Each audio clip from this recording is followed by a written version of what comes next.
कल जैसे मैंने मार्कशीट और उसका काम बताया था, वो ग्रेड का काम, तो उससे रिलेटेड एक क्वेश्चन आपसे मैं पूछना चाहता हूँ, प्लीज़ आप उसका आंसर देना। अब जैसे मैंने लिखा है 5 नंबर, ओके, आप बताइए ऑड है कि इवन है? ये नंबर ये ऑड है कि इवन है? हाँ, आप बताइए ये नंबर क्या है, ये ऑड है कि इवन है? आप बताइए, आप सारे सारे ऑड है। अच्छा, और ये नंबर क्या हमारा?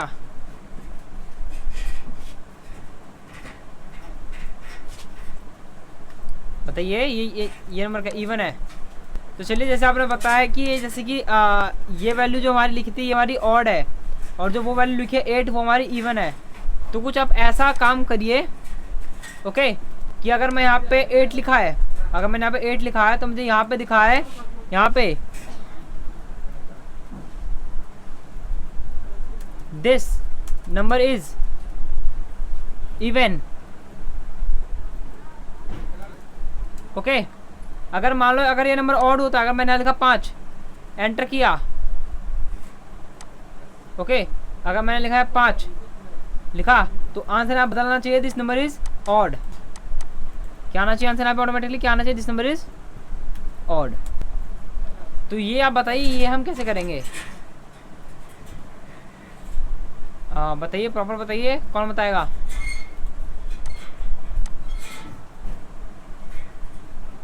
आप बताओ, मैं इस फॉर्मूले को यहाँ पे अप्लाई करता हूँ, आप बताओ।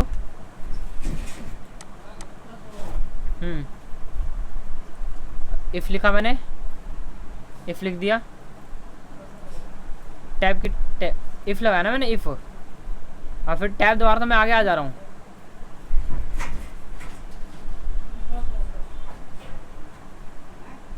देखिए तो मैं यहाँ पे टैब ही दबा रहा हूँ, मैं आगे आ जा रहा हूँ।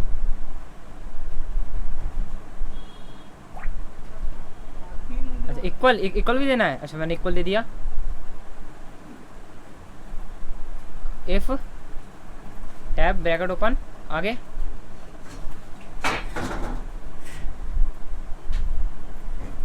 कौन सा नंबर? ये 5 नंबर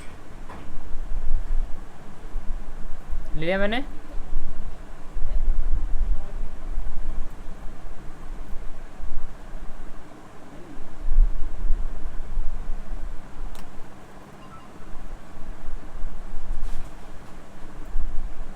इजिकल टू, क्लिक किया, कौन सा इस पे आप, अच्छा ये ग्रेटर देन, आगे बताइए।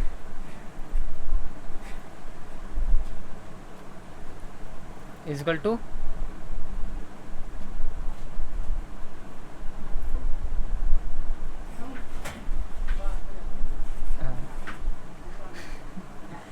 चल नंबर हटा दिया मैंने, 8,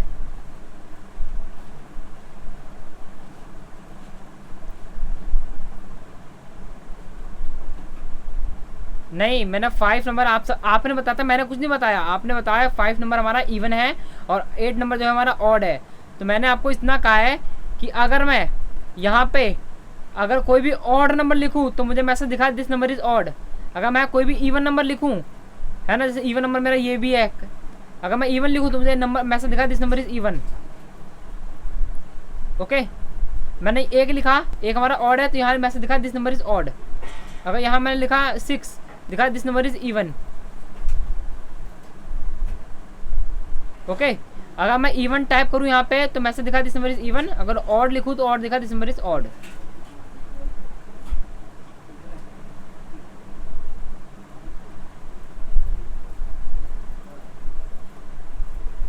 नहीं देखिए, आप गलत बताओगे तो ये पता चलेगा ना कि आपने बताया है।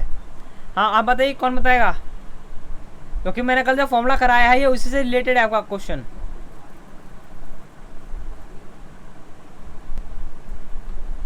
हाँ बोलिए। इक्वल लगाया मैंने,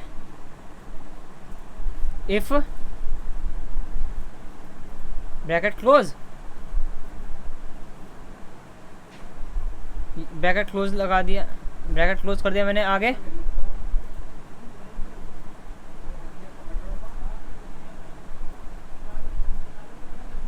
देखिए, अब ये मत कहना कि सर आप अपने आप कुछ भी ले रहे हो। देखो जो आप बोलोगे मैं टाइप करूँगा, क्योंकि इस समय मैं कुछ नहीं करूँगा अपने माइंड से, क्योंकि आप जो बोलोगे मैं वही वही टाइप करूँगा यहाँ पे। ओके, अच्छा ब्रैकेट ओपन करूँ, अच्छा काट के ओपन कर देता हूँ। लीजिए मैंने ओपन कर दिया।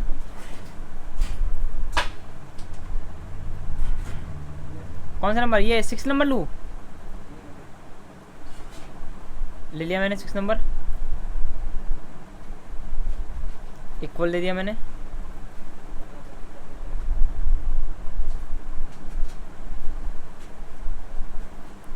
क्या देंगे बताइए, आप बताइए ना क्या देना, इवन दूँ क्या और दूँ लिखूँ? यहाँ पे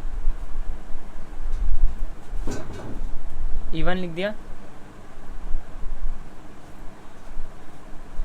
कॉमा,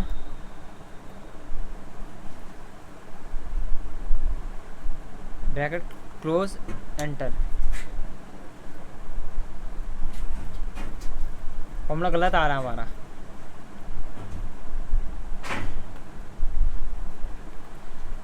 ये बताइए कल का फॉर्मूला जो मैंने बताया था, किस किसने घर में रिवाइज किया कल के फॉर्मूले को? और किस किसने जो मैंने कल होमवर्क दिया था मार्कशीट बनाने का, वो किस किसने मुझे ग्रुप में सेंड किया है? ओके, ज्योतिरंजन त्रिपाठी और सिद्धार्थ ने हैंड किया था कि उन्होंने सेंड किया था। बाकी आप बताइए।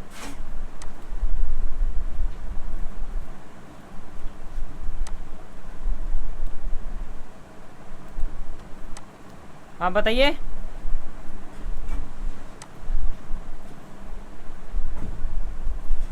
किसी को नहीं पता? देखो सिंपल सा, पहले मैंने कहा था क्वेश्चन को समझो, उसके अकॉर्डिंग फॉर्मूला अप्लाई करो। मैंने कल भी आपको समझाया था ये चीज़। हाँ सिद्धार्थ, समझाया था ना मैंने? जब आपने मुझसे एक सवाल पूछा था कि मैंने बताया था कि फॉर्मूला कैसे अप्लाई करें किस पे, तो पहले क्वेश्चन समझो उसके बाद आप आंसर दो। तो आप, मैंने बोला इवन और ऑड। अब एक चीज़ बताइए, आप बाकी स्टूडेंट ने मुझे बताया कि ये नंबर इवन है और ये नंबर हमारा ऑड है कि नहीं? तो उन्होंने कैसे, उन्होंने, हाँ हाँ यही चीज़ पहले पता लगाओ कि ये इवन ऑड कैसे पता लगा कि हमारा इवन है कि ऑड है ना? अभी बताइए, स्टूडेंट ने कहा था कि ये नंबर इवन है कि ऑड है। अब बताइए सारे स्टूडेंट बताइए, ये नंबर क्या इवन है कि ऑड है? इवन है। ये इवन क्यों है नंबर? हाँ लॉजिक समझो, क्योंकि ये जो नंबर है 2 से डिवाइड हो रहा है और इसका आंसर क्या आएगा? 0, है ना? इवन वो नंबर होते हैं अगर जिसको हम 2 से डिवाइड करते हैं उसका आंसर 0 आता है, तो क्या वो आंसर हमारा इवन। और जो 2 से डिवाइड नहीं होते प्रॉपर, वो होते हमारे ऑड। लॉजिक समझ में आ गया? अब क्या करना है इसके अंदर में, वो नंबर अगर वो 2 से डिवाइड होता है उसका आंसर 0 आता है तो वो इवन, नहीं हुआ तो वो ऑड। वो समझ आया? तो यहाँ देखिए मैंने लगाया यहाँ पे इफ लगाया। अब हमें रिमाइंडर के अकॉर्डिंग काम करना है, रिमाइंडर के अकॉर्डिंग, है ना?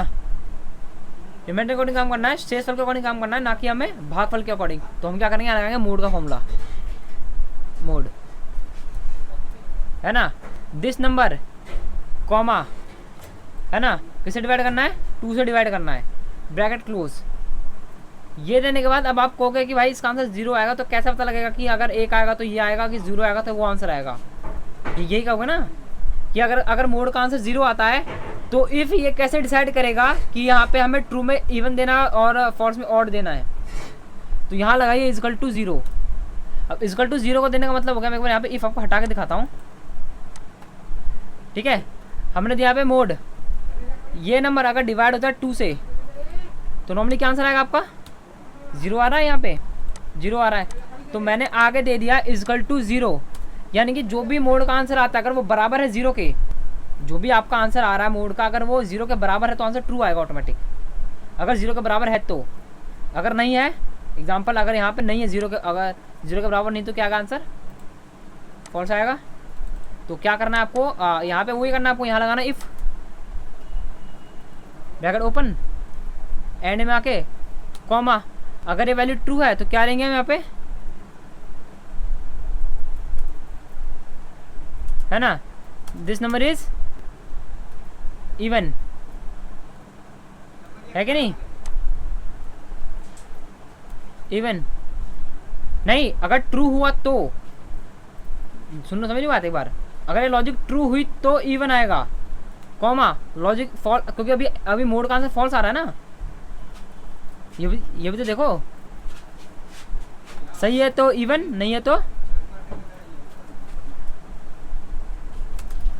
This number is odd, message close and then bracket close, enter. सही आ रहा आंसर। अगर यहाँ मैंने 8 लिखा है, एंटर किया, क्या आ रहा है? This number is even. आया समझ में? 99, enter, this number is odd.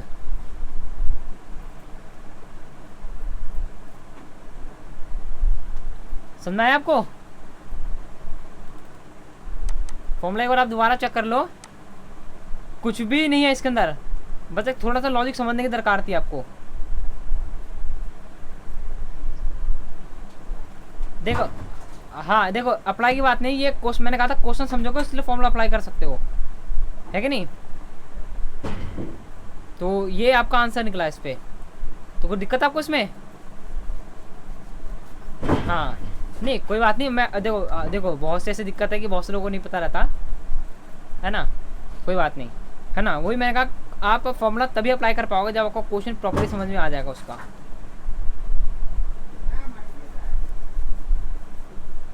देखो मैंने एग्जांपल बताया था कि अगर मैं ये नंबर लिखूँ तो मुझे ये मैसेज दिखना चाहिए। आप चाहे ऑड इवन भी लिख सकते हो, ऑड इवन नॉर्मली भी, है ना। हाँ वैसा आपको लिखना पड़ेगा, बस मैंने आपको रिक्वायरमेंट का बताई थी, आपको ऐसे लिखना कि ये मैसेज लिखो कि दिस नंबर इज ऑड और दिस नंबर इज इवन। तो ये जैसे मेरा शब्द बताया ना, दिस नंबर इज इवन और ऑड, तो आपके माइंड में थोड़ा लगा होगा सर ये तो बहुत ज़्यादा लंबा फॉर्मूला हो गया होगा अब तक, तो है कि नहीं? टेक्स्ट ज़्यादा बड़ा हो जाता है तो आपको लगता है कि फॉर्मूला भी बहुत ज़्यादा बड़ा है, लेकिन ऐसा होता नहीं है। चलिए अब एक सवाल और पूछता हूँ आपसे, क्योंकि मैं नॉर्मली आपसे ये देखना चाहता हूँ घर में किस किसने इफ़ की प्रैक्टिस करी है और बाकी कल मैं जो लॉजिकल फंक्शन बताए उनकी किस किसने प्रैक्टिस करी है। तो अब जैसे कि यहाँ देखिए मैं स्टार्टिंग कॉलम पे आता हूँ, ये आपका कॉलम नंबर ए है, कॉलम नंबर बी है, कॉलम नंबर आपका सी है, ओके। अब मैं नॉर्मली आपको ए और बी के अकॉर्डिंग बताता हूँ, काम दूंगा आप मुझे खुद बताना। मैंने ए के कॉलम में लिखा 50 नंबर और बी के में लिखा मैंने 80 नंबर, ओके। अब आपको करना क्या है, अब ये आपको यहाँ पे ऐसा मैसेज दिखाना है, अगर ए की जो वैल्यू है वो बड़ी है बी से तो क्या दिखाओगे? A is greater than, A is greater than B, है ना। अगर यहाँ पे b की वैल्यू बड़ी है a से तो क्या मैसेज दिखाओगे यहाँ पे? b इज ग्रेटर देन, हाँ ग्रेटर देन a। तो ये कैसे करोगे?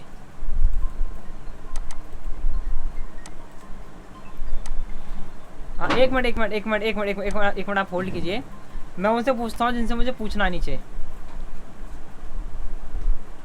जैसे कि यहाँ पे है सुखचंद पुजारी जी, आपने अपने आप को म्यूट कर रखा, मैंने आपको अनम्यूट कर दिया है।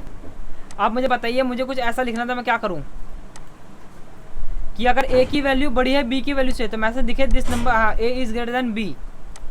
अगर बी की वैल्यू बड़ी है ए से तो मैसेज दिखा है बी इज ग्रेटर देन ए।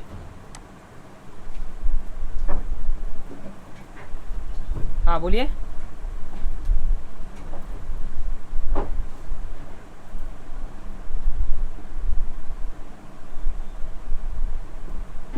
अच्छा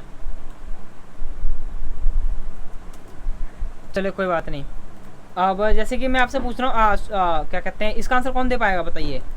वो हैंड कर लीजिए, मैं उनसे पूछ लूँगा जो हैंड करेगा। एक बार दोबारा समझाता हूँ। यहाँ देखो, यहाँ मैंने ए कॉलम और एक हमारा बी कॉलम, ओके। मैंने ए कॉलम पे लिखा 50 की वैल्यू और बी पे लिखा मैंने 80 की वैल्यू। अब यहाँ पे मैंने आपको इसका सॉल्यूशन करने के लिए बताया कि अगर ए की वैल्यू बड़ी है बी की वैल्यू से, अगर ए की वैल्यू बड़ी है बी की वैल्यू से तो आप मैसेज दिखाओगे A is greater than B, okay. वो मैसेज दिखाओगे अब यहाँ पे। अगर बी बड़ा है ए से, अगर बी की वैल्यू बड़ी है ए की वैल्यू से तो आपको मैसेज आना चाहिए B is greater than A, okay. तो ये आपको करके बताना कैसे।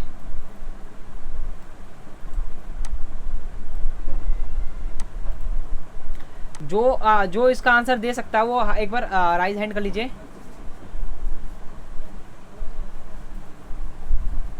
अच्छा, एक सिद्धार्थ हो गए। तुलाराम जी ने लाइक का साइन किया है हैंड की जगह, तुलाराम नायक जी ने। हाँ हाँ बोलिए।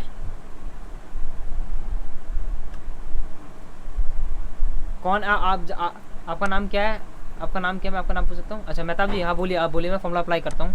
अब बोलिए, अब मैं फॉर्मूला अप्लाई कर रहा हूँ। इफ़ लगा दिया मैंने, इफ़ लगा दिया। आगे ब्रैकेट, ब्रैकेट कौन सा, ओपन या क्लोज? आगे बताइए। ओपन, ओपन, ओपन भी, ओपन लगा दिया मैंने, माय मिस्टेक, ओपन लगा दिया मैंने। मैं लिखूँ, ये मैं लिखूँ ए इज़,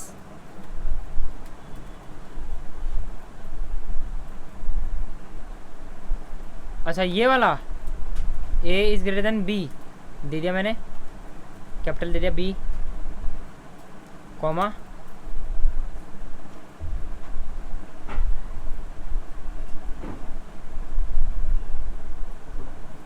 बताइए आगे।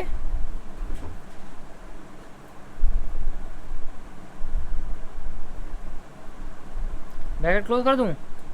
क्लोज कर दिया मैंने। अब क्या करूँ?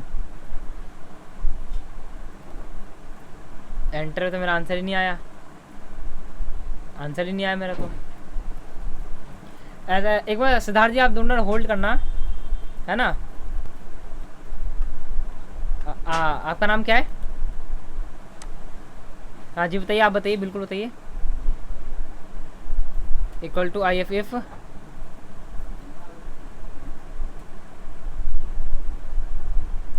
ओपन कर दिया मैंने, open and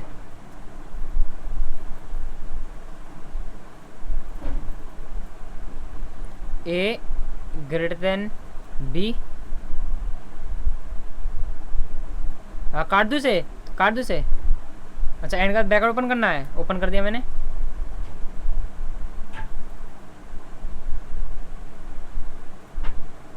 A greater than B,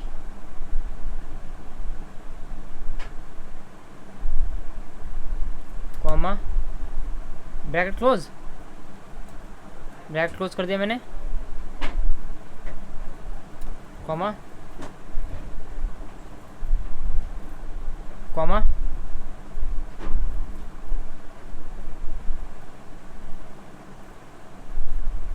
number ऊपर रहना चाहिए।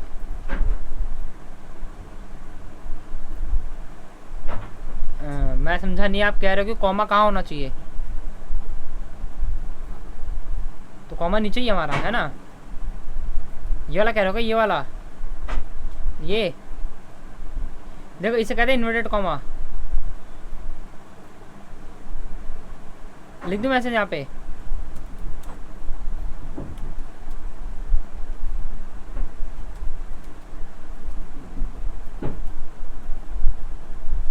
हाँ बोलिए।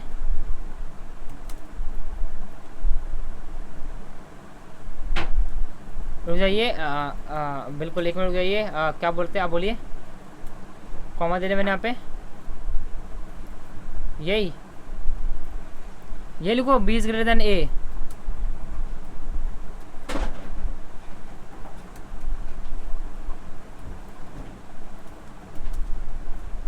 एक मिनट होल्ड कीजिए, इनका आंसर देख, bracket close, enter,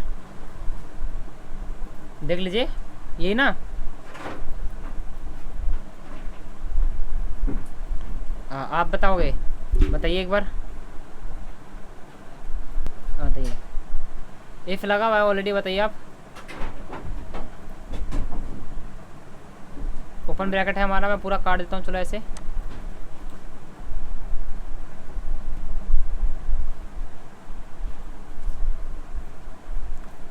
eighty select करूँ उसे? अच्छा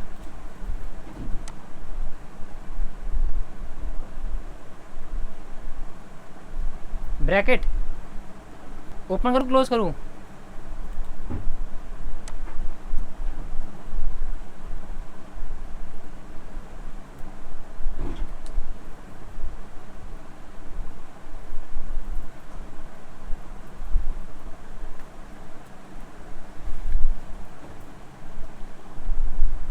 ए, अच्छा दे दिया मैंने ए।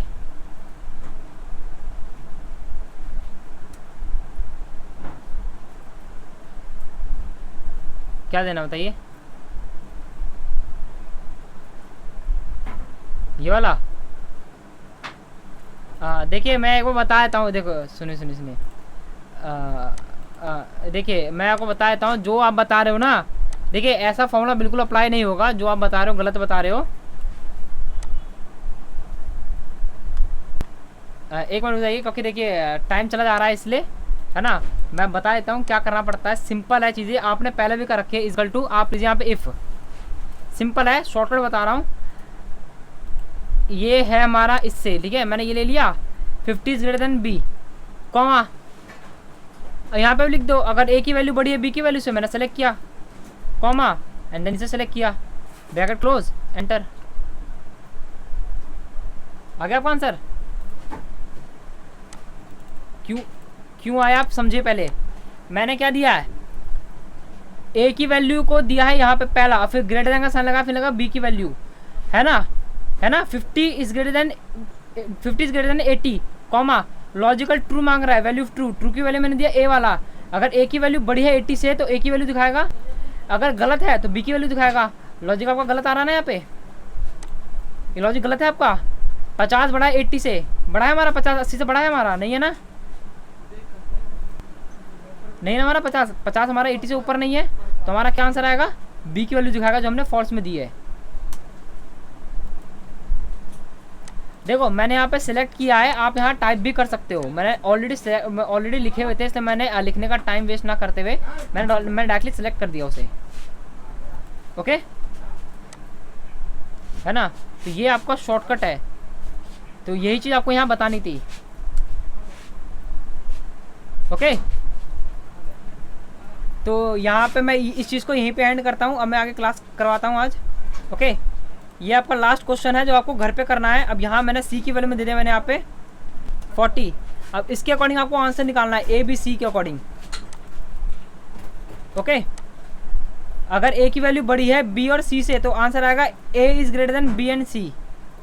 अगर बी की वैल्यू बड़ी है तो आएगा B is greater than A and C. अगर सी की वैल्यू बड़ी है इन दोनों से तो आंसर आएगा C is greater than A and B, okay. तो ये आप घर पे करना प्रैक्टिस, है ना। कैसे काम करेंगे, मैंने ए बी सी के अकॉर्डिंग करना है, पहले 2 वैल्यू कर लेते हैं, अब आपको 3 वैल्यू के अकॉर्डिंग काम करना है, ओके। तो हम आज क्लास स्टार्ट करते हैं। तो जो भी हमारा प्रैक्टिस था मैंने आपको बता दें नॉर्मली क्या क्या आप कैसे कर सकते हो फॉर्मूले का वर्क। तो आज हम का फॉर्मूला पढ़ेंगे, न्यू फॉर्मूला है जो थोड़ा इंटरेस्टिंग है, उसका नाम, फॉर्मूले का नाम है डेटेड इफ। क्या नाम है, डेटेड इफ। आज मैं आप सबकी बर्थ डेट काउंट करूँगा कि आप कितने साल के हुए, कितने महीने के हुए, कितने दिन के हुए। तो इसके लिए देखिए, सबसे पहले मैंने क्या करा, यहाँ पे मैं फर्स्ट वाले सेल पे आया, मैं थोड़ा इसे इंक्रीज़ कर देता हूँ, ओके। मैंने लिखा यहाँ पे डेट ऑफ बर्थ, और लिखा मैंने यहाँ पे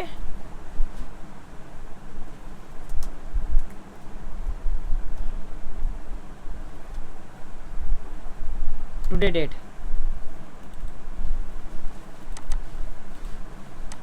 ओके। यहाँ लिखा मैंने यहाँ पे ईयर,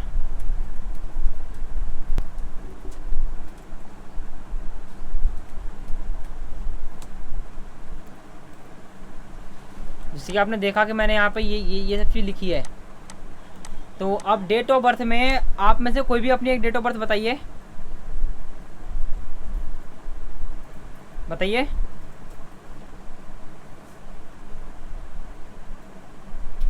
बोलिए बोलिए बोलिए, आप बोलिए।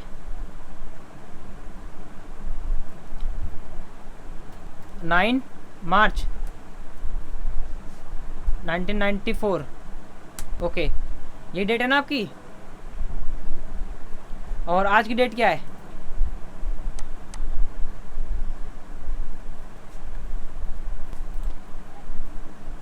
6/7/2021, ये डेट है आज की।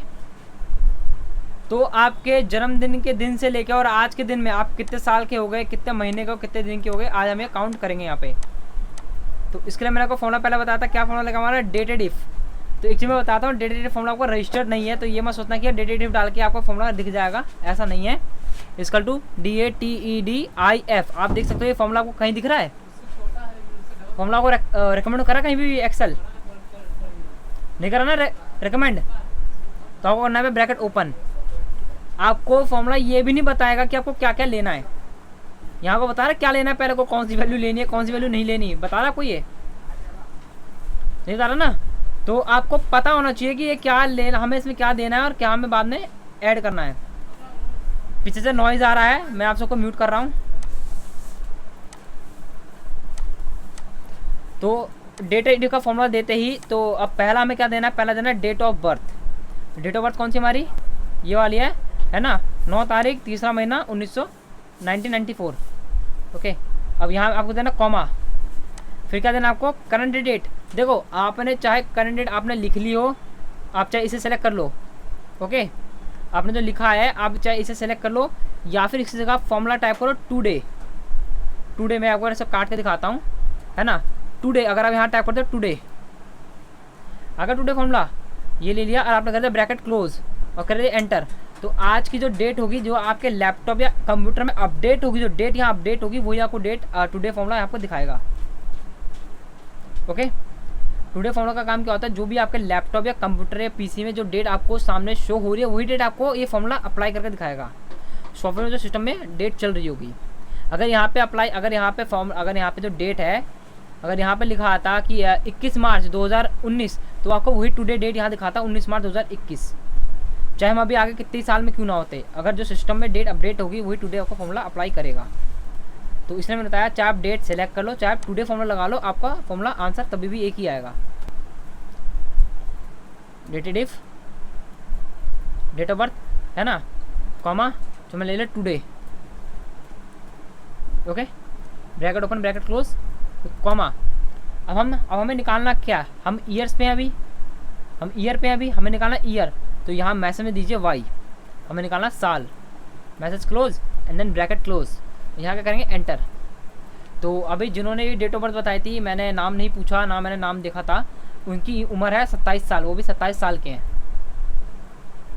ओके, ये हमने निकाला ईयर। अब आते हैं मंथ पे। अब मंथ कैसे निकालेंगे, सेम फॉर्मूला आपको ये लेकर, dated if equal to DATEDIF, dated if bracket open. अभी मैंने इसमें टुडे लिख के दिखाया था, अब मैं आपको डेट लिख के दिखाता हूँ कि कैसे होता है, मतलब सेलेक्ट करके birth date comma current date, जो आपकी आज की तारीख है करंट डेट कॉमा। अब हमें क्या निकालना है, यहाँ पे हमें निकालना महीना, तो क्या टाइप करेंगे हम, M comma close and then bracket close enter. तो अभी जिनकी डेट है 27 साल की, वो भी कुल मिला के 327 महीने हो गए इनको यहाँ पे आए हुए, मतलब डेट ऑफ बर्थ के अकॉर्डिंग 300 महीने हो गए, मतलब 300 से ज़्यादा महीने हो गए इनको। अब आते हैं डेट। अभी आप प्रॉपर ध्यान से मत दीजिए, मैं आपको प्रॉपर चीज़ बताऊंगा। अभी आपको ये 327 महीने दिखा रहा है, आपको प्रॉपर महीने बताऊंगा कि अब कितने महीने अभी हैं आपके। आ रहा है डे पे, इसको कोई फॉर्मूला अप्लाई करेंगे, डेटेड इफ, ओके वही formula, birth date comma, 2 comma आ गए गलती से, करंट डेट कॉमा, हमें क्या निकालना है, डे निकालना, तो मैंने दिया डे। Okay enter. तो आपको 9981 दिन हो गए हैं। ओके, ये है आपका डेट ऑफ बर्थ। अब आपने बोला होगा सर यहाँ पे 27 सही दिखा रहा है, लेकिन बाकी दोनों आपको अजीब लग रहे हैं ना देखने पे, 27 साल 327 महीने 9981 दिन, तो ऐसा कोई डेट ऑफ बर्थ हुआ नहीं, एक एग्जैक्ट डेट ऑफ बर्थ निकालना है। तो मैं दिखाता हूँ, आप डबल क्लिक कीजिए यहाँ पे, ऐसे एम है, ऐसे हमने अगर साल निकाला था, तो आपको कहते हैं ना YM, हमें साल में से महीना निकालना है, तो साल इनका आ गया 27 साल, और 27 साल के बाद जो भी महीना बचा है वो हम निकालेंगे ऐसे, साल बचे में से उसका निकालना महीना, वो साल आपको दिखा दे 27 साल, और उसके बाद जितने महीने इनको हुए हैं अभी काउंटिंग के, वो महीना आपको यहाँ पे लगा के दिखा देगा, 3 महीने, 27 साल 3 महीने। अब ऐसे क्या करना है, अब यहाँ को निकालना को महीने में से दिन निकालना है, अब यहाँ लेंगे वाई, अब डालेंगे MD, यानी कि महीने में से दिन निकालना है, तो आगे आपका 27 दिन, यानी कि 27 साल 3 महीने 27 दिन। तो जिनकी डेट ऑफ बर्थ ये है वो भी इतने साल के हैं।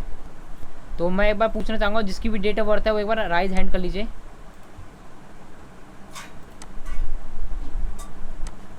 सिद्धार्थ जी की डेट ऑफ बर्थ है ये, तो आप देख सकते सिद्धार्थ जी ये करेक्ट है कि ये सही कि गलत है? एक बार मैं आपको अनम्यूट करता हूँ।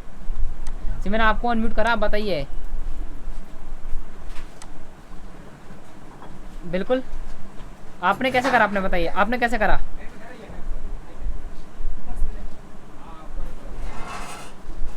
अच्छा, क्योंकि ठीक है, समझ में आ गया ना आपको ये। तो इसकी वीडियो मैं रेकमेंड भी कर दूंगा, क्योंकि मैंने भी इसकी वीडियो बना रखी है और थोड़ी एडवांस लेवल बता रखी है कि आप कैसे एक ही सेंटेंस में पूरे नाम को टाइप कर सकते हो डेट ऑफ बर्थ के अकॉर्डिंग। तो मैं आप सबको एक बार अनम्यूट करता हूँ। आप सबको समझ में आया डेट ऑफ बर्थ कैसे निकालते हैं? मैंने आप सबको अनम्यूट कर दिया है। आप सब बताइए डेट ऑफ बर्थ समझ में आया आपको, कैसे निकालते हैं डेट ऑफ बर्थ?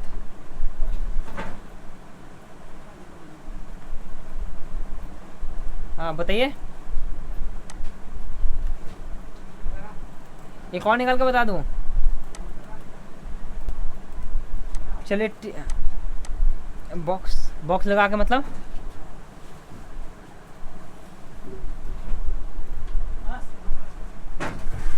अच्छा, मतलब आप चाहते हो कि मैं आपको ऐसे समझाऊं, ये ना 27 ईयर है ना?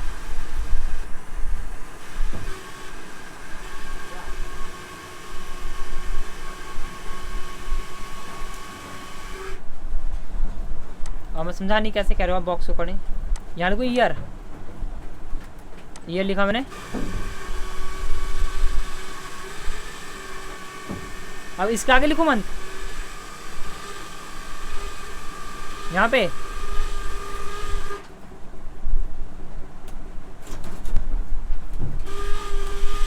ऐसे।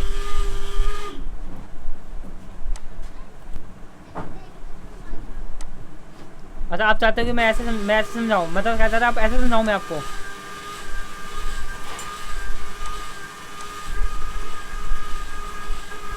अच्छा वैसे, अच्छा ठीक है, कोई बात नहीं, ऐसे भी दिखा देंगे हम। ओके, मैंने कर सेंड। हाँ हाँ, देखो फॉर्मेट आप अपने अकॉर्डिंग रेडी कर सकते हो, है ना? फॉर्मेट आपको कैसे चाहिए? तो यहाँ देखिए इजिकल टू लगाना आपको डेटेड इफ। ओके, अब तो आपसे फॉर्मूला नहीं मांग रहा, तो पहले याद रखना, पहला देना आपको बर्थ डेट, फिर कॉमा करंट डेट, फिर कॉमा। अब साल निकालना है तो क्या देंगे, मैसेज में देंगे Y and then bracket close, enter. तो आपको यहाँ पर साल निकल के आएगा अकॉर्डिंग वाइज कैलकुलेट करके। अगर आपको मंथ निकालना है इक्वल टू डेटेड इफ, हाँ, तो साल जो साल निकल गया, अब जो उसका बचा हुआ मंथ है वो निकालना हमें, है कि नहीं? साल के बाद उनका आगे चला है काउंटिंग, उसके बाद जितना मंथ हुआ है वो हमें निकालना, तो डालेंगे वाई एम। तो डाला मैंने यहाँ पे birth date comma current date comma, क्या निकालना है हमें? साल में से महीना निकालना है। Okay, and then enter. हमारा का 3 महीने। अब यहाँ पे निकालना डे, तो डालिए dated if. Okay, birth date comma current date comma, क्या निकालना है आपको? आपको निकालना है महीने में से दिन निकालना है। ओके ओके, अब मैं आपको फॉर्मूला सी करा देता हूँ। यहाँ पे देखिए फॉर्मूला आपको कुछ ऐसा दिख रहा होगा।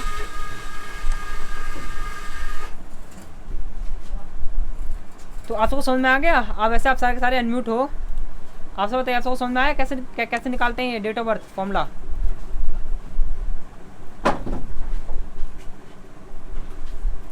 नीचे जो आप सबने म्यूट कर रखा है, शंकर दास जी, रुफित अंसारी, तुलाराम नायक जी, कीर्ति जी, आनंद जी, आप सबको समझ में आया?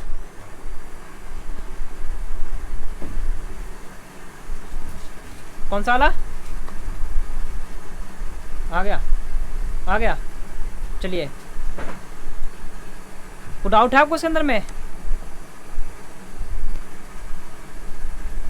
यार एक बार और बता दूं ये। देखिए मैं लास्ट बार बता देता हूँ ये, है ना? क्योंकि मैं अभी मुझे एक और टॉपिक आपका कंप्लीट कराना है। ऐसे आप देखिए सिर्फ डेट का, हाँ वीडियो तो आपका आएगा, है ना? नहीं देखिए, अगर स्टूडेंट ने बोला है समझाने के लिए तो मैं समझाऊंगा ज़रूर। तो एक बार नॉर्मली देख लीजिए आप। इजिकल टू क्या लगाना है? डेटेड इफ़, है ना? आप फॉर्मूला देख लीजिए, डेटेड इफ़ लगाना है फॉर्मूला आपको। यहाँ ब्रैकेट ओपन करना है तो फॉर्मूला आपसे कुछ नहीं मांगेगा, बस आपको पता होना चाहिए को क्या देना है।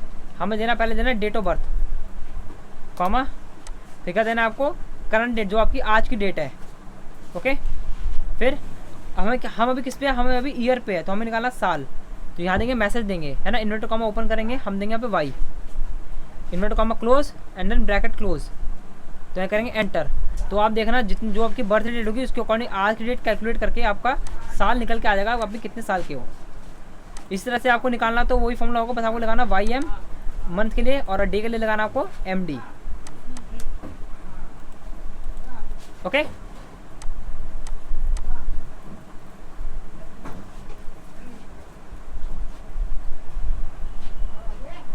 है ना। आप स्क्रीनशॉट खींच लीजिए, सबसे बढ़िया रहेगा आपके लिए।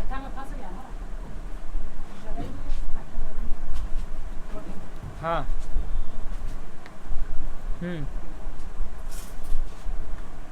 टैक्स के में समझा नहीं वैसे, कैसे ऐसे कह रहे थे क्या आप यहाँ पे? हाँ यही ना, यही ना। देखिए इसके लिए मैं आपको एक वीडियो रेकमेंड करूँगा, है ना, वीडियो में आपको ग्रुप में सेंड कर दूंगा। अब ऐसे कैसे लिखते हैं कि आप यहाँ से डेट को चेंज करोगे, है ना, तो आपकी ऑटोमेटिक यहाँ पे ये भी चेंज हो जाएगा और ये भी आपका चेंज हो जाएगा। ये कैसे करते हैं ये मैं बता दूंगा आपको। ओके, ये कैसे करते हैं ये मैं आपको बता, वीडियो में लिखा होगा, चेक करना। ओके, प्रॉपर तरीका बता रखा है, वीडियो सेंड कर दूंगा आपको मैं। ओके, अब आते हैं नेक्स्ट टॉपिक पे, है ना। तो आज मैं आपको बताऊंगा डिस्काउंट के बारे में, क्योंकि डिस्काउंट का काम हम कैसे करेंगे इसके अंदर में, है ना। तो डिस्काउंट देख लेते हैं, डिस्काउंट का फॉर्मूला हम कैसे यहाँ पे अप्लाई करेंगे और कैसे इसे वर्क करेंगे हम। जैसे कि यहाँ देखिए मैंने लिखा हुआ बिल नंबर,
तो अब बताइए यहाँ पे मैंने क्या लिखा और हमें काम क्या करना है इसके अंदर।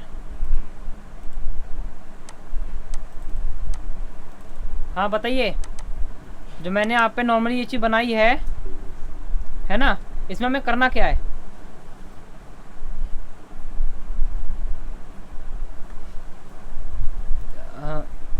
हाँ है ना, अब क्या लिखा है यहाँ पे, discount for 10%, purchase is greater then 10,000। Question क्या कह रहा है आपसे, आपको यहाँ पे डिस्काउंट 10% का देना है, वो भी आपको कब देना है, जब परचेज यानी परचेजिंग का जो प्राइस है वो 10,000 से ऊपर हो। तो यहाँ लिखा है discount for 25%, purchasing is greater than 25,000, यानी कि जिसने भी सामान खरीदा अगर उसकी कॉस्ट 25,000 से एबव है तो क्या देंगे, हमसे 25% का डिस्काउंट देंगे। अभी टोटल हमें यहाँ दिखाना है कि हम अब बाद में हमें उससे कितना पेमेंट लेना है। ऐसे मैंने यहाँ पे बिल नंबर दे दिया मैंने यहाँ पे 101, नाम दे दिया मैंने यहाँ पे। ओके, प्रोडक्ट यानी कि उसने कितना सामान खरीदा है, उसने खरीदा 11 सामान। Okay, purchase price, purchase price मैंने क्या दे दिया यहाँ पे, मैंने दे दिया यहाँ पे कम से मान लीजिए 16,000 रुपये, उसने 16,000 रुपये का सामान खरीदा है। तो अब आप मुझे ये बताइए यहाँ पे मैं यहाँ पे कौन सा फॉर्म अप्लाई करूँगा, इफ करूँगा अप्लाई, ठीक है बताइए अपने आप।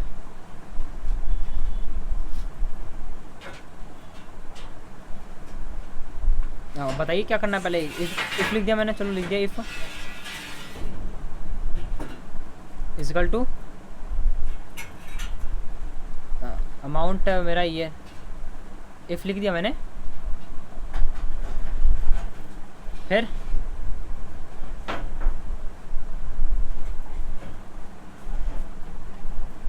सेल नंबर ले लिया मैंने, अमाउंट ले लिया मैंने,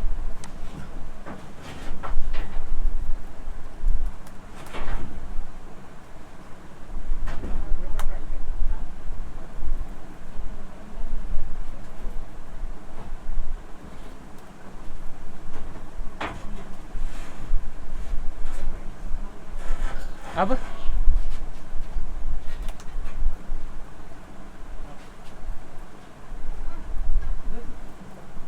अमाउंट इंटू 5%। अब क्या करना है?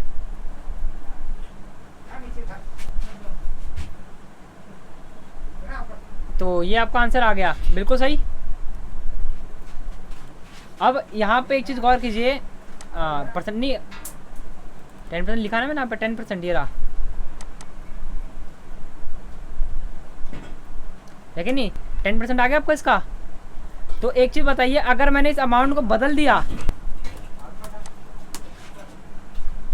तो 26,000 यहाँ पे अमाउंट आ रहा है। एक चीज़ पे गौर कीजिए, 26,000 ये क्या आ रहा है, परचेजिंग प्राइस 26,000, तो डिस्काउंट 26,000 है, तो डिस्काउंट ये वाला मिलेगा हमें। फिर जो का अनम्यूट कर देता हूँ, उन्होंने हैंड किया था। रुपेश जी आप अनम्यूट हो।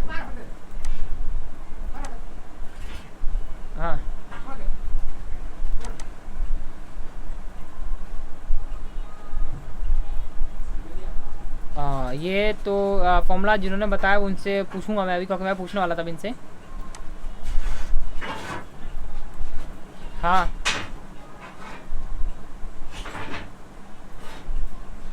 हाँ देखिए, हाँ तो देखो, अगर वैल्यू अगर हाँ फॉल्स होगा, लेकिन हमें 5% हमें डिस्काउंट नहीं देना फिर हमें बाद में। अगर 10,000 से कम हो तो हम डिस्काउंट नहीं देंगे उसे। हाँ तो अब बताइए, अगर आप अपने दुकान पर गए हो, अगर उसने वो लिखा है, कंडीशन लिखी है, तब डिस्काउंट तब मिलेगा जब ये सामान खरीदोगे। अगर आप नहीं खरीदोगे तो डिस्काउंट आपको नहीं मिलेगा, है कि नहीं? तो अगर उसका कम भी परचेज, अगर उसने 10,000 तक कम खरीदा, 5,000 का परचेज किया, तभी उसको 5% डिस्काउंट मिल रहा है ना? जबकि हमारे कंडीशन के हाँ कंडीशन हमारी बिल्कुल ऐसी नहीं है। हाँ हाँ जीरो नहीं डाल सकते हम, वहाँ लिखेंगे नो डिस्काउंट। ओके, नो डिस्काउंट, डिस्काउंट नहीं मिलेगा। आप जीरो भी लिख सकते हो, कोई दिक्कत की बात नहीं उससे, है ना? हाँ तो जीरो लिख दो, ब्रैकेट एंटर कर दो। लेकिन जो अपना फॉर्मूला बताया है ना, इसमें आपकी मिस्टेक ये है कि अगर तो ये डिस्काउंट भी मिल रहा है, फिर बाद में अगर हम यहाँ फॉर्मूला लगाएंगे तो उससे ये डिस्काउंट भी मिलेगा। ऐसे तो हमारा 25 और प्लस 10 35 हो जाएगा ना, तो ये नहीं होना चाहिए ना। आप पूछिए।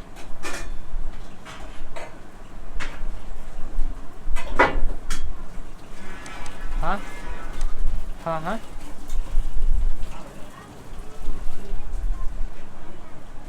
नहीं, बिल्कुल नहीं। देखिए मैं आपको बताता हूँ करना क्या है। जैसे आपने ये लिया ना फॉर्मूला, मैं आपको डिलीट करके दिखाता हूँ, आप प्रॉपर देखिए। अब जैसे अमाउंट हमारा यहाँ पे 16,000 रुपये, तो हमें क्या करना है, हमें देखो सबसे पहले बड़ी वैल्यू के अकॉर्डिंग इसे मैच कराना है। तो equal to if bracket open, ये नंबर इज़ ग्रेटर देन 25,000। पहले हमें बड़ी वाली वैल्यू के अकॉर्डिंग यहाँ पे इसको स्टॉप लगाना पड़ेगा। अगर ये वैल्यू 50,000 से ऊपर है, कॉमा क्या दोगे यहाँ पे, क्या आएगा मैसेज आएगा, नो डिस्काउंट।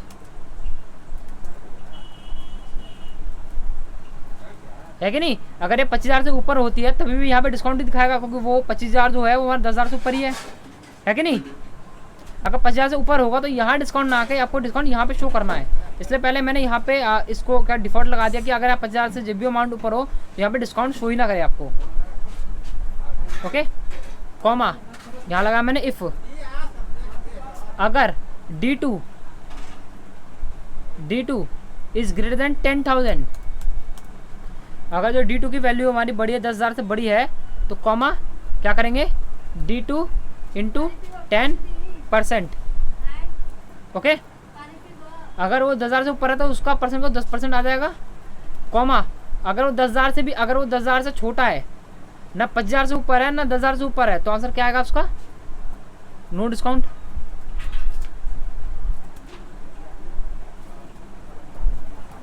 Okay, enter. तो ये आपका आंसर आ गया।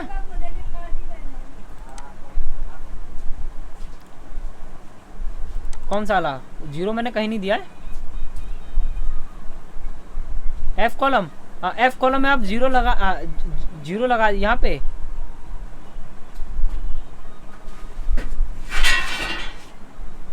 हाँ हाँ हाँ बिल्कुल। हाँ हाँ हाँ हाँ। तो यहाँ पे नहीं है, देखो एफ नहीं, मैंने एफ में नहीं दिया ना, मैंने लगाया ई में लगाया है।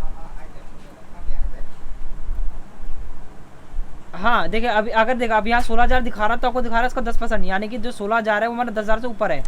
अगर यहाँ अमाउंट मैंने कहा 27,000, ऑटोमेटिक यहाँ पे नो डिस्काउंट दिखा रहा है, क्योंकि अब यहाँ पे डिस्काउंट नहीं मिलेगा इस चीज़ का। ये जो अमाउंट 50,000 से ऊपर है तो डिस्काउंट आपको यहाँ नहीं मिलेगा। क्यों? क्योंकि पहले वाली वैल्यू काम कर रही है। जो भी अमाउंट आ रहा है वो अगर 50,000 से ऊपर है तो क्या कर, नो डिस्काउंट।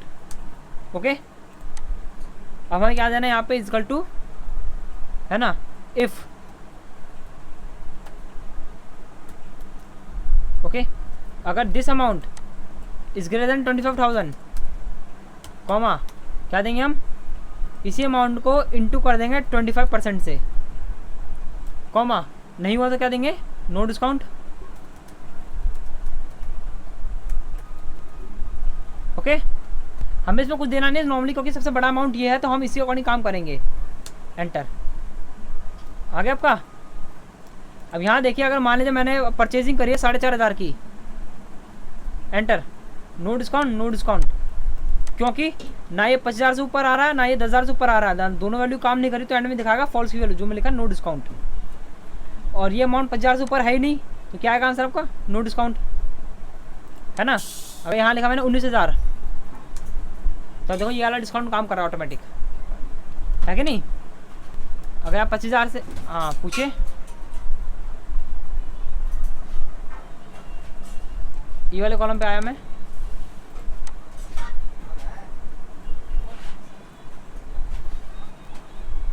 हाँ हाँ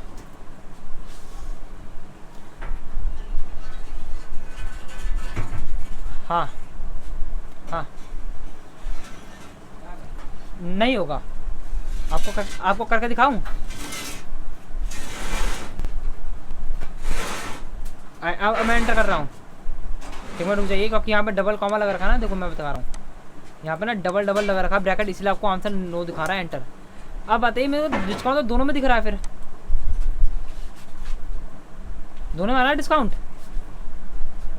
तो फॉर्मूला अप्लाई हो गया था, है ना। अगर मैं वो नहीं लगाऊंगा तो मुझे डिस्काउंट इसमें भी दिखाएगा और इसमें भी दिखाएगा। अब दोनों में डिस्काउंट दिखा रहा है, तो उसका मतलब क्या, मुझे दोनों को माइनस करना पड़ेगा अमाउंट। अगर मैं दोनों अमाउंट माइनस करता हूँ तो मेरे को लॉस हो जाएगा। 25% भी दे रहा हूँ, साथ में 10% भी दे रहा हूँ, तो 25 का मेरा चलेगा 35% डिस्काउंट, है कि नहीं। तो इसीलिए हमने पहले 25 वाली वैल्यू को वहाँ पे रोक दिया। अगर ये अमाउंट 50,000 से ऊपर ही जाता है तो उस पर डिस्काउंट आएगा ही नहीं 25,000 का। ओके, बाकी अगर इससे 10,000 से ऊपर होती तो डिस्काउंट देंगे, अगर 10,000 तक कम होती तो उसमें नो डिस्काउंट देंगे हम। ओके, अब वैसे आप सारे अनम्यूट हो, आप सबको समझ में आ रहा है।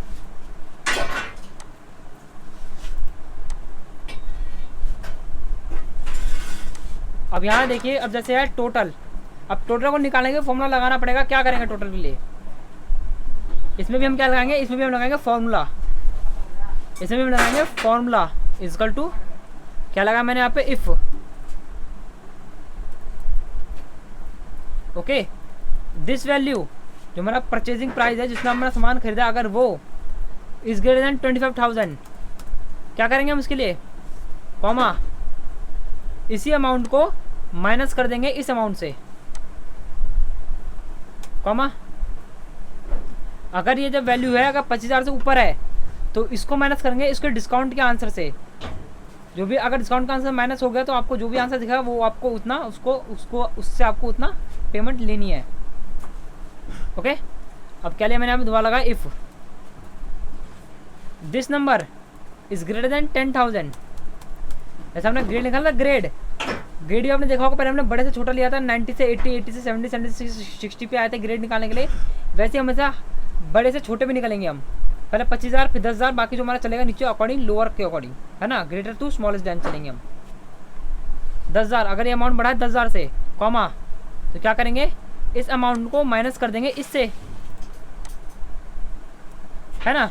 अगर 10% आएगा तो हमारा आंसर, कॉमा अगर दोनों ही नहीं है हमारा, है ना 10,000 से ऊपर है ना हमारा 25,000 से ऊपर है, तो क्या करेंगे इसमें हम यही अमाउंट शो कर देंगे सीधा, 1,2, एंटर। ओके, अगर देखिए क्यों आ रहा है, क्योंकि इसमें आप देखिए ये जो अमाउंट है 25,000 ये बड़ा है हमारा, तो डिस्काउंट आपका ये वाला आ रहा है बिल्कुल। तो यहाँ भी हमने कंडीशन दी है, अगर ये अमाउंट बड़ा है 25,000 से तो ये माइनस हो जाएगा इससे, अगर ये D2 माइनस F2, तो आंसर कितना आ रहा है आपके सामने, ये आ रहा है। अगर ये अमाउंट अगर होता हमारा 19,000 तो डिस्काउंट मिलता है हमें ये वाला, तो 19,000 में से अगर कंडीशन क्या मांगेगा आपसे, फिर फ्री वाली कंडीशन काम नहीं कर रही है आपकी, अगर ये कंडीशन काम नहीं कर रही तो फ्री वाली कंडीशन काम करेगी, है ना, ये वाली काम कर रही है। अगर ये अमाउंट बड़ा है 10,000 से, 19,000 10,000 से बड़ा है, तो ये वाली वैल्यू काम कर रही है। तो क्या करना है, ये इसमें से डी में से माइनस कर दे ई को, डी में से ई गया तो कितना बचा आपको 17,100, और यहाँ में लिखा 9,000 रुपये, ना यहाँ डिस्काउंट है ना यहाँ डिस्काउंट है, तो कितना पेमेंट करना है उसे, 9,000 पेमेंट करना है। क्यों ना, ये मैंने दिया ये वाली वैल्यू अगर बढ़ी है 25,000 से तो ये माइनस होगा इससे, कॉमा ये काम नहीं करी 50,000 से ऊपर नहीं है, कॉमा इफ़ अगर ये वैल्यू बढ़ी है 10,000 से तो ये वाला ये परचेजिंग प्राइस माइनस 10% डिस्काउंट, तो ये अमाउंट 9,000 से ऊपर मतलब बड़ा नहीं है, छोटा ही है। अगर दोनों ही वैल्यू काम नहीं करेंगे तो एंड में मैंने D2 को ही सेलेक्ट किया कि हमें वही अमाउंट शो कर देना वहाँ पे कि हमें उससे कितना पेमेंट लेना है। तो आपको दिख रहा है यहाँ पे कुछ इस तरह से, ये हुआ आपका डिस्काउंट का फॉर्मेट। तो आपसे वैसे अनम्यूट, आपको समझ आया डिस्काउंट का फॉर्मेट?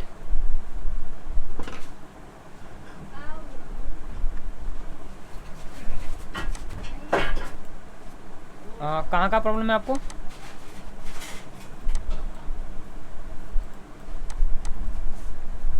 किस चीज़ के लिए, इस वाले फॉर्मूले में?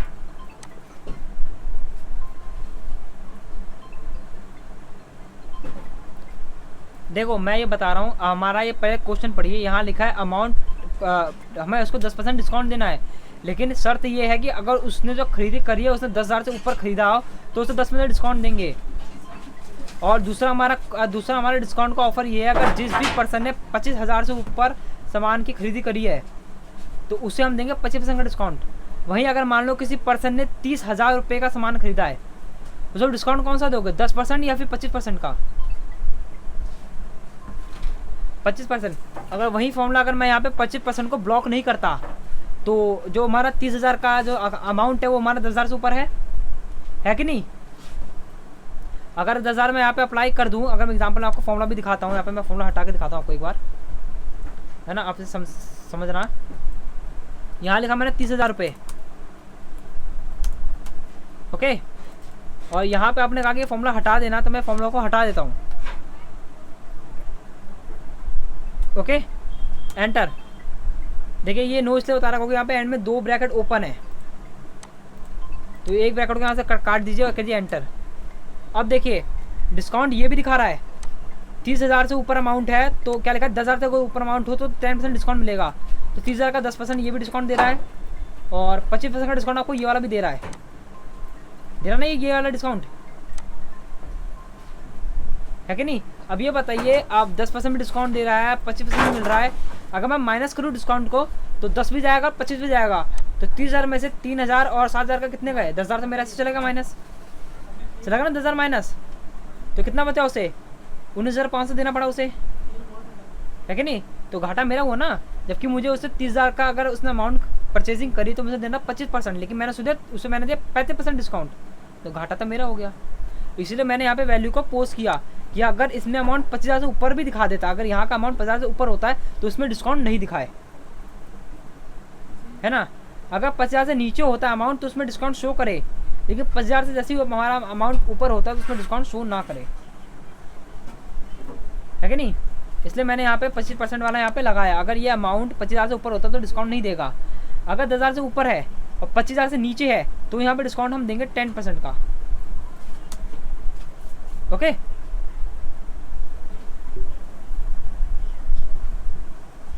समझ में आया आपको?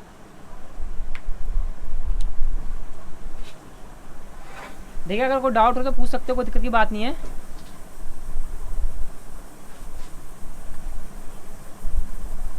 तो वैसे मैंने आपको क्या कहते हैं, 3 चीज़ बताई है। एक तो मैंने आपको स्टार्टिंग में होमवर्क दिया था, वो वाला होमवर्क करना है आपको, है ना। और दूसरा होमवर्क मैंने आपको बताया, दूसरा काम मैंने आपको बताया था डेटेड इफ का, बताया था ना, डेटेड इफ। और तीसरा वर्क है आपका ये डिस्काउंट वाला। तो ये काम आपको करना है घर से और आपको ग्रुप में सेंड करना है। ओके, आप अपने अकॉर्डिंग डिस्काउंट कर सकते हो। जैसे मैंने 10 और 25 10 और 25 दिया, अपने अकॉर्डिंग 20-15 भी कर सकते हो अपने अकॉर्डिंग। देखो फॉर्मेट आप अपने अकॉर्डिंग डिजाइन करो, मुझे मतलब है फॉर्मूले से कि आपने क्या फॉर्मूला अप्लाई किया है ना। तो आपको ये करना है और आपको सबको 10-10 निकालने हैं। मैं देखो डेट ऑफ बर्थ अपने अकॉर्डिंग निकालिए 1-2 का, कोई दिक्कत की बात नहीं है। मैं आपको वीडियो रिकमेंड करता हूँ डेट ऑफ की, उसको उस पर काम करना। आप एक क्वेश्चन आपसे पूछ लेता हूँ, आपसे मुझे बताइए कौन कौन अभी भी ऑफिस 7 पे वर्क कर रहा है, वो हैंड कर लीजिए। कौन कौन MS ऑफिस 2007 में वर्क कर रहा है, ये बताइए।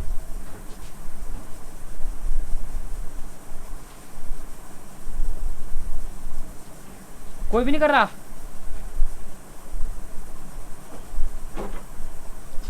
चलिए कोई बात नहीं, क्योंकि आप करो सुशील पुजारी जी, तो आप अनम्यूट हो।